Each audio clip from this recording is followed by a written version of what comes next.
domaniale à Takura. On est en train de mener des enquêtes dessus. Il faut qu'on en parle. Qui a bradé justement les terres de cette localité située à une trentaine de kilomètres de la ville de Kankan? La population s'est fait entendre il y a quelques jours en détruisant donc justement les travaux réalisés sur des parcelles vendues par des inconnus en complicité avec des personnes bien évidemment qui tapissent dans l'ombre. On apprend qu'il y a eu des arrestations et ce n'est donc pas un fait nouveau.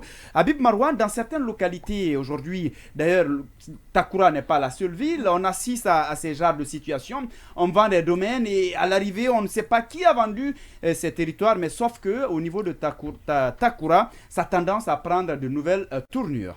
Oui, justement parce que la question de Takura a fait l'objet ou a été le chou gras de la presse ces derniers moments.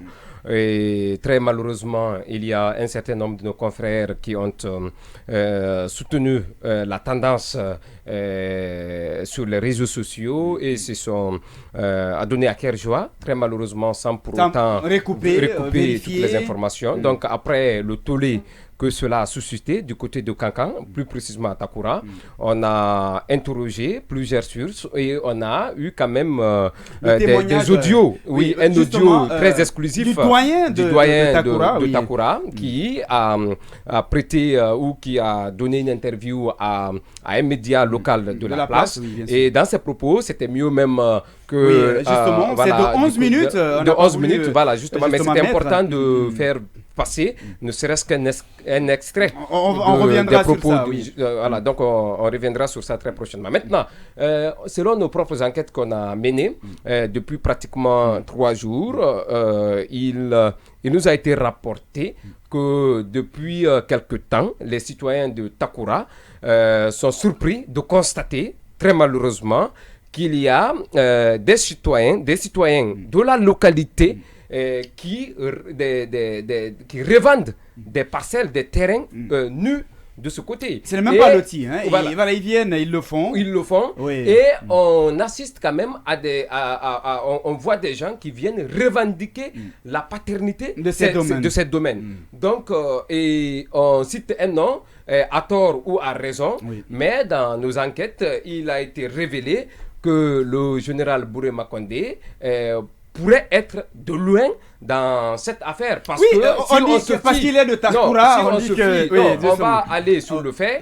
Donc si on se fie au témoignage des propos du Soti Kemo, qui est quand même une voix autorisée et incontestable dans cette histoire, il faut avoir le courage de le dire parce qu'il est la personne la mieux indiquée à donner la vraie version, la bonne version, les vrais faits sur la vente, sur cette affaire de vente de terrain nu du côté de Takura. Donc le doyen dit des propos qui ont été rapportés par un média local, des propos qui font environ 11 minutes en bon malinké. Donc il dit Kale le Kanigere, ordre dit Denilma, qui d'aller incendier, d'aller saccager les bornes et les domaines revendiqués, d'aller saccager pour la population voir qui se cacherait derrière non seulement la vente de ces parcelles et de dénicher aussi ceux qui revendiquent la paternité. Parce que le problème est parti d'où? Il est important de le rappeler. C'est quand les jeunes du village sont venus chercher des bois morts pour la cuisine, on leur a dit interdit formellement que c'est déjà vendu et que le propriétaire n'accepte plus ça. C'est des domaines qui n'appartiennent plus au village. Donc il y a une propriété qui est là. Donc et il est formellement interdit aux jeunes enfants du village de venir chercher des bois morts. Donc ces jeunes et c'est des domaines cultivables d'ailleurs que la population réclamait, en tout cas selon certaines informations. Des informations qui ont été rapportées par le Soti Kemo lui-même, parce qu'on a l'audio qui est là. Donc on n'invente rien, on ne fait que commenter les propos qui ont été rapportés par nos confrères des médias locaux du côté de Kankan, plus précisément à Takura. Donc le Soti Kemo dit que c'est lui-même qui a ordonné que les jeunes viennent saccager ces endroits pour pouvoir mettre main sur ceux qui ont vendu, sur ceux qui ont non seulement vendu les domaines, et sur ceux qui ont acheté. Donc c'est à Il paraît qu'il y a eu pas mal de communiqués d'ailleurs à Cancan pour que ceux qui sont propriétaires viennent se présenter. Il semblerait qu'il n'y en a pas eu. Il n'y a pas eu quelqu'un qui est venu revendiquer, mais l'interdiction était là et on empêchait aux citoyens de venir chercher les bois morts. Donc, grosso modo, voici le problème de Takura. Pour le moment, selon ce qui a été dit par le Sotikemo, le général Burema Condé n'est ni de près ni de loin mêlé dans cette histoire. On ne sait pas maintenant pourquoi son nom revenait.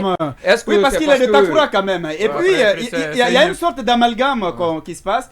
Parce que là-bas, pratiquement les 80% des citoyens sont des Condés. On dit que c'est sa famille. C'est ce que certains ont même relayé sur les sites. C'est une accusation quand même trop banale. Bien sûr, je ne sais pas si je peux dire un mot par rapport le bradage surtout des terres, je pense que c'est très récurrent. Non, c'est que la terre aujourd'hui représente un aspect très intéressant des conflits. Je crois qu'il est important que vous, médias, vous vous intéressiez à l'anarchie qui règne dans le domaine de cession des terres en Guinée. C'est très important. Et pas Kitakura. Du Bré quand même, le record, du Bré Kakoya. Donc vous voyez aujourd'hui les conflits qui opposent les familles, que ce soit en milieu rural ou en ville, et les 80% ce sont des conflits liés au domaine. Maintenant, par rapport au comportement de certains médias, chers journalistes, excusez-moi, je crois que vraiment, dans votre corporation, il y a beaucoup de choses à faire. Bien sûr. Il y a de très bons journalistes. Il y a aussi des journalistes. Je ne suis pas journaliste, je ne suis pas expert en droit de la presse, mais je sais que la charte de Munich qui est à peu près l'esprit du comportement d'un journaliste, dit que le journaliste doit donner de l'information pour que l'opinion puisse en faire, pour que le public en faire une opinion et non donner l'opinion de son information. Moi, je sais que nous constatons en Guinée, on a tendance que les journalistes donnent leur opinion de leur information. Ça, c'est très dangereux. Et quand vous voyez, les interrogations sont posées de telle sorte que la réponse correspond à ce que le monsieur veut entendre. Lorsque j'ai vu Burema Condé est-il convoqué dans son développement, il veut vraiment que le monsieur soit convoqué. Ça, c'est très dangereux. Des personnalités comme ça qui ne sont pas... on pense que c'est un jeu. Voilà, des personnalités comme ça, il appartient à un ancien gouvernement, il faut laisser les gens vraiment profiter de leur retraite. Moi, je pense que c'est ça. Et Burema Condé n'a pas besoin de ça. Et moi, je le connais un peu personnellement. Je fréquentais sa famille, contrairement à tout ce que les gens racontent. Ce monsieur, c'est quelqu'un que je connais bien et que je respecte. Parce que sa richesse, ce n'est pas fondée sur l'État. C'est un entrepreneur bien connu qui a gagné sa richesse dans les affaires. Ça, il faut le reconnaître. Donc, par rapport à ça, je crois qu'il faut que vous vous appropriez vraiment du problème du foncier en Guinée. Il y a une réelle anarchie dans le monde foncier en Guinée. Bien, on aura le temps probablement de revenir sur cette actualité parce qu'on ne sait pas réellement qui en veut au ministre dans cette affaire. Tout ce que nous savons, c'est qu'il faut qu'on gère cette situation avec beaucoup plus, parce qu'on apprend qu'il y a eu 7 arrestations et que les citoyens auraient même menacé de manifester si on ne libérait pas ces personnes. À présent, on s'intéresse à la CRIEF. On a envie de savoir, la grosse question que nous nous posons